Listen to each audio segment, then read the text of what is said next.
আবারও 111-এর চক্রান্ত হচ্ছে কিনা সে বিষয়ে এখনো বলার সময় আসে না, কারণ মাত্র 1 মাস অতিবাহিত হয়েছে এই সরকারের। এই সরকারকে সময় সকল রাজনৈতিক দলে দিয়েছে, তবে কিন্তু জনপ্রতিনিধির হাতে ক্ষমতা হস্তান্তর অতি প্রয়োজনীয়। কোনো অন্তর্বর্তীকালীন সরকার দীর্ঘদিন অবস্থান করে কোনো রাজনৈতিক সমস্যার সমাধান করতে পারে না।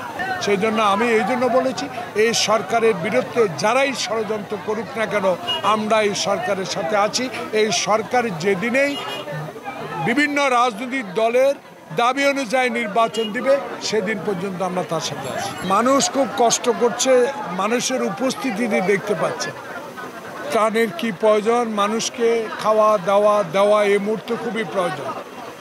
রাজনীতি জনগণের জন্য, সেই জনগণকে বাঁচিয়ে রাখার যে দায়িত্ব, সেটা আল্লাহর পরে আমাদের তারেক রহমান আমাদেরকে নির্দেশ দিয়েছে। আমরা যতটুকু পেরেছি, এখানকার সভাপতি, বিএনপির সাধারণ সম্পাদক, ছাত্রদল, যুবদল, আপনারা নিজেরাই দেখেছেন, তারা বস্তায় বস্তায় ত্রাণ ইতিমধ্যেও দিয়েছে, আজকেও আমার উপস্থিতি দিয়েছে।